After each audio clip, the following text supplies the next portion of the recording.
নমস্কাৰ এই মুহূৰ্তত দিব বিচাৰিছোঁ অতিকৈ গুৰুত্বপূৰ্ণ খবৰ। নৱেম্বৰত ৰাজ্যত অনুষ্ঠিত হ'ব পঞ্চায়ত নিৰ্বাচন। ৰাজ্যিক কেবিনেটত গুৰুত্বপূৰ্ণ সিদ্ধান্ত গ্ৰহণ কৰা হৈছে। নৱেম্বৰৰ কোন তাৰিখৰ পৰা কোন তাৰিখ পৰ্যন্ত ৰাজ্যত পঞ্চায়ত নিৰ্বাচন অনুষ্ঠিত হ'ব, কেবিনেটত কি কি বৃহৎ ঘোষণা কৰা হৈছে এই মুহূৰ্তত জনোৱাৰ চেষ্টা কৰিম। ব্ৰেকিং নিউজ এই মুহূৰ্তত মুখ্যমন্ত্ৰী হিমন্ত বিশ্ব শৰ্মাৰ কেবিনেটত কেইবাটাও গুৰুত্বপূৰ্ণ সিদ্ধান্ত গ্ৰহণ কৰা হৈছে। ৰাজ্যত নৱেম্বৰত অনুষ্ঠিত হ'ব পঞ্চায়ত নিৰ্বাচন। চলিত বৰ্ষৰ নৱেম্বৰত পঞ্চায়ত নিৰ্বাচন অনুষ্ঠিত হ'ব ৰাজ্যত। পঞ্চায়ত নিৰ্বাচনক লৈ কেবিনেটত এই গুৰুত্বপূৰ্ণ সিদ্ধান্ত গ্ৰহণ কৰা হৈছে।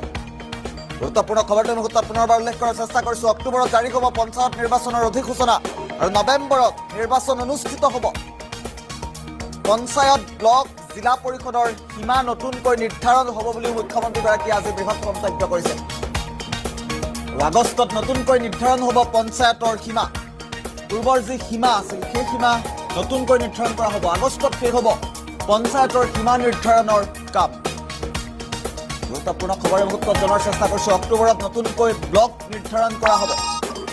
অসমত অক্টোবৰত নতুনকৈ ব্লক পুনৰ নিৰ্ধাৰণ কৰা হ'ব। মুখ্যমন্ত্ৰী হিমন্ত বিশ্ব শৰ্মাৰ কেবিনেটত এই সিদ্ধান্ত গ্ৰহণ কৰা হৈছে। মুখ্যমন্ত্ৰীৰ মন্তব্য আছে, আমি পৰৱৰ্তী পৰ্যায়ত মন্তব্য শুনাম, কিন্তু তাৰ পূৰ্বে গুৰুত্বপূৰ্ণ খবৰটো এটা ব্ৰেকিং নিউজ এই মুহূৰ্তত। ৰাজ্যত পঞ্চায়ত নিৰ্বাচন অনুষ্ঠিত হ'ব নৱেম্বৰ মাহত আৰু অক্টোবৰ মাহত, চলিত বৰ্ষৰ অক্টোবৰ মাহত অধিসূচনা জাৰি কৰা হ'ব। আৰু পঞ্চায়ত নিৰ্বাচনক লৈ কেবিনেটে এই গুৰুত্বপূৰ্ণ সিদ্ধান্ত গ্ৰহণ কৰা হৈছে। পুনৰবাৰ উল্লেখ কৰিছোঁ, অক্টোবৰত জাৰি হ'ব পঞ্চায়ত নিৰ্বাচনৰ অধিসূচনা আৰু নৱেম্বৰত নিৰ্বাচন অনুষ্ঠিত হ'ব। পঞ্চায়ত, ব্লক, জিলা পৰিষদৰ সীমা নতুনকৈ নিৰ্ধাৰণ কৰা হ'ব। আগষ্টত নতুনকৈ নিৰ্ধাৰণ হ'ব পঞ্চায়তৰ সীমা আৰু পঞ্চায়ত নিৰ্বাচনক লৈ ৰাজ্যিক কেবিনেটত কি কি গুৰুত্বপূৰ্ণ সিদ্ধান্ত গ্ৰহণ কৰা হৈছে, মুখ্যমন্ত্ৰীগৰাকীয়ে কি কি বৃহৎ মন্তব্য কৰিছে এই মুহূৰ্তত পোনে পোনে শুনোৱাৰ চেষ্টা কৰিম। এই ৰাজ্যত পঞ্চায়ত নিৰ্বাচন নৱেম্বৰ মাহত পাতিবলৈ আমি সিদ্ধান্ত গ্ৰহণ কৰিছোঁ।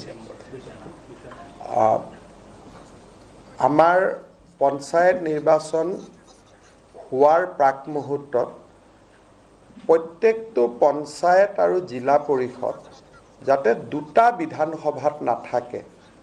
সাধাৰণতে এনেকুৱা হয় অসমত যে আমাৰ এখন পঞ্চায়ত, জালুকবাৰীতো আধা অংশ আছে, কমলপুৰতো আধা অংশ আছে।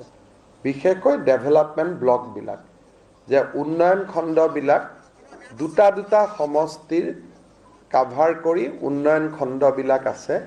বিশেষকৈ বিধানসভাৰ সমষ্টিৰ পুনৰ নিৰ্ধাৰণৰ পিছত এই সমস্যাটো বেছি জটিল হৈ পৰিছে।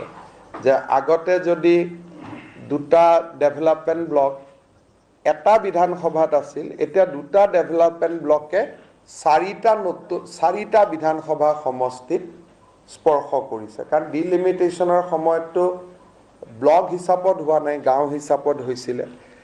সেইকাৰণে তাৰ আগতে আমি অসমত আটাইবোৰ ডেভেলপমেণ্ট ব্লক নতুনকৈ পুনৰ নিৰ্ধাৰণ কৰিম আৰু সমষ্টিসমূহৰ পঞ্চায়ত, জিলা পৰিষদ আৰু আঞ্চলিক পঞ্চায়তসমূহৰ সীমাৰ পুনৰ নিৰ্ধাৰণ হ'ব। আৰু এই পুনৰ নিৰ্ধাৰণৰ কাৰ্যসূচী আগষ্টৰ 30 তাৰিখে শেষ হ'ব। 3 মাহ ক্লেইমছ, অবজেকশ্যন 3 মাহ থাকিব আৰু আগষ্টৰ শেষত শেষ হোৱাৰ লগে লগে ছেপ্টেম্বৰ মাহত ভোটাৰ তালিকা আৰু অক্টোবৰৰ শেষ সপ্তাহত ইলেকশ্যন নটিফিকেশ্যন আৰু নৱেম্বৰৰ শেষ সপ্তাহ, ক'ৰবাত যদি ইলেকশ্যন কমিশ্যনে এটা দুটা দিন ডিচেম্বৰলৈকে যাব। আমি এই সময়ছোৱাৰ ভিতৰতে ৰাজ্যত পঞ্চায়ত নিৰ্বাচন অনুষ্ঠিত কৰাৰ বাবে আমি সিদ্ধান্ত। মুখ্যমন্ত্ৰীৰ মন্তব্য আছিল। পঞ্চায়ত নিৰ্বাচন সন্দৰ্ভত মুখ্যমন্ত্ৰীগৰাকীয়ে আজি গুৰুত্বপূৰ্ণ মন্তব্য কৰা পৰিলক্ষিত হৈছে। নৱেম্বৰ মাহত অসমত পঞ্চায়ত নিৰ্বাচন অনুষ্ঠিত হ'ব আৰু অক্টোবৰত অধিসূচনা জাৰি কৰা হ'ব। আৰু পঞ্চায়ত নিৰ্বাচনক লৈ আজি